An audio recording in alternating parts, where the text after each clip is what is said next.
And here we go. Hi, hey guys, it's Marianne. For the second time this week, I'm doing a Wednesday video, even though I'm Monday, because once again, I'm late, and I'm trying to get the videos back from, what I've missed. And so, number one, Marielle, I highly approve of, Harry Potter and Shakespeare and all those other things. I have my Shakespeare book right here. And so, favorite books of Marianne. I have a huge list.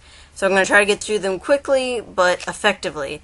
Of course, Shakespeare. This is my essential Shakespeare handbook. I really love all Shakespeare's plays, as I told you in my first video. So we got that. Next, I'm not doing this in any particular order. I'm just picking them up because I brought a whole bunch with me. I have Holes. This was a great book. Great book. So well written. I just was in love with it. There is The Heart of the Matter by Graham Greene. These are all off of my bookshelf. I would have just filmed the bookshelf if I could have carried the computer, but this is Julie's computer and she left it in her room, so I just brought all the books up here. So, Graham Greene, Heart of the Matter. So well written. His descriptions of people are just so great. He talks about this one French guy with, like, a face cut in two by his pointed nose. I mean, it's just brilliant. And then, let's see, I have Mouse, which was really great. I thought it was just so powerful and artistic and moving and everything. I wasn't expecting it to be that great because obviously, people think graphic novels, they think comic books. I love comic books, but I don't know what I was expecting. Great. Loved it. I have both of them. I bought them after I read them in 9th grade.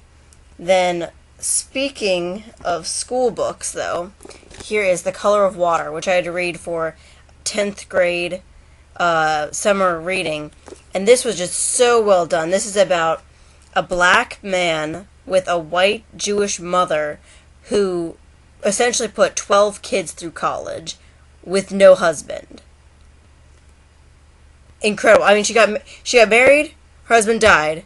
She got married, her husband died, and she still pulled it all off. She is brilliant. This book is very well done. It completely expresses.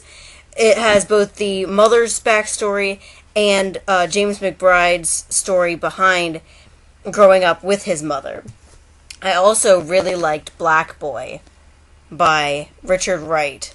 Man, this guy, no pun intended, but he can write. He can write so well. I have a favorite quote in here that I want to read you guys real quick. One of my favorite quotes is at the very end, and I'm not spoiling the book by telling you this. Gosh darn, where is it? I have it highlighted in here. This is one of the few books that I really wish I'd annotated, but I hadn't had my own copy of it. So I have, here's the quote.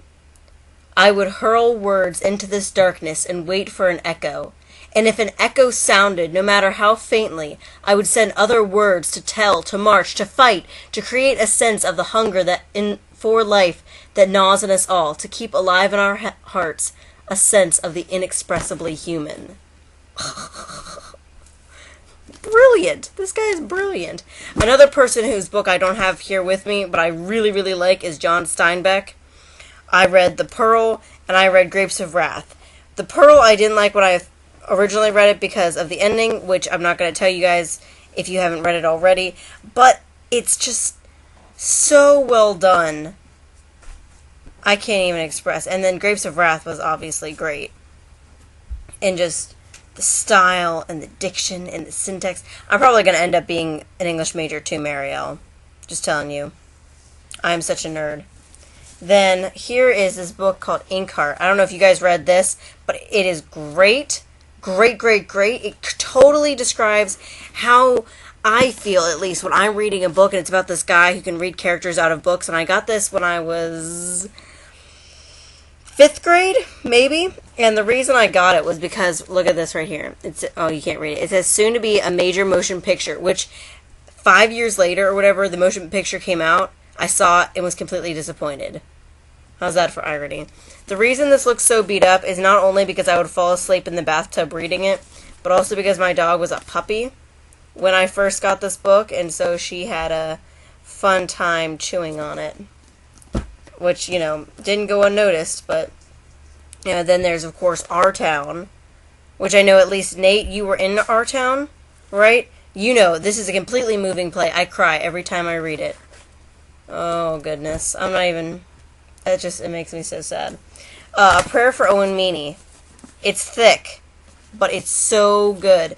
There's a lot of stuff I don't agree with in it, granted, but I would recommend you check it out, merely because it's just so well done with, like, someone remembering their past. It makes me think of my own childhood to read about this. I just thought the way he presented the novel as kind of an autobiography, pardon me, was just spot on. Then I have, of course, Where the Sidewalk Ends. Whoop, there it is.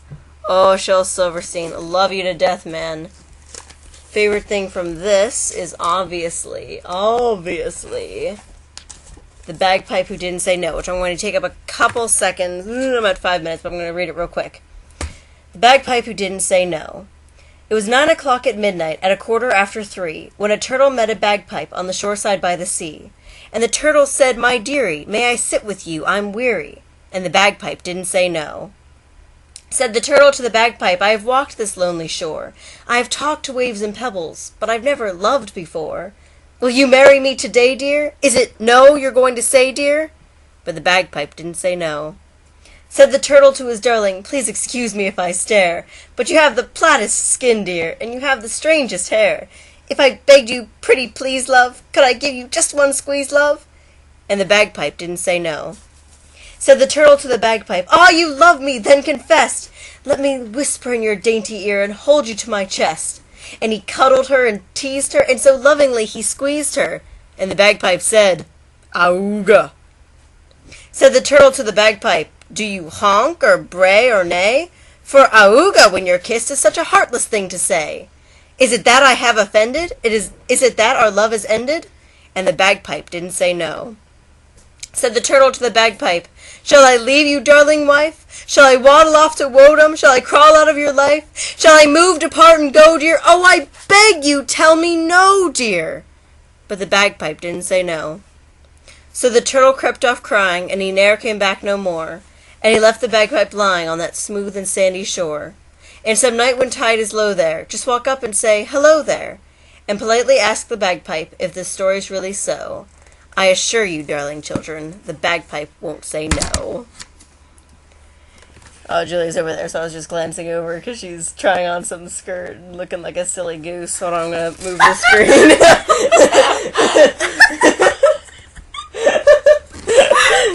So that is my silly 23-year-old sister It's a tennis skirt. Cleaning up her room. It's Mom's old tennis skirt. And finally, I hear you, Julie. And finally, the last thing I have with me are The Martian Chronicles by Ray Bradbury. The descriptions, and I know I keep looking at this screen instead of looking at the camera, which I should really be looking at the camera because, okay, straying away. But like, oh, I really want to find a great story in here. Oh, they're all great, but you just have to start somewhere. Oh, I can't even. There's this one, and it's called The House of Usher 2, and I don't know if there are any Edgar Allan Poe fans here. Oh, I'm at 8 minutes. But he did essentially like a satire on a world where books are all banned, and this guy makes The House of Usher 2, and he has all the Edgar Allan Poe deaths in some really creative way. And I'm just going to wrap up this video by saying that you should read this. Definitely read this if you haven't. I suggest all the books that I just showed you, and any others that I can't think of right now. I'm currently reading Tale of Two Cities, and that's actually turning out to be pretty good. I'm liking books better when I annotate them, except when it comes to like Shel Silverstein. I've loved that ever since I was, when did I get this book? 04. I was a wee tot, needless to say. Oh, goodness, 9:21. I'm gonna just say goodbye then. And since I sang a Monday song on Tuesday, I'm going to sing a Tuesday song on Wednesday. So, goodbye, Ruby Tuesday. I'm not going to sing anymore for you today. Oh, Marielle, I loved your video, and Nate, can't wait to hear from you.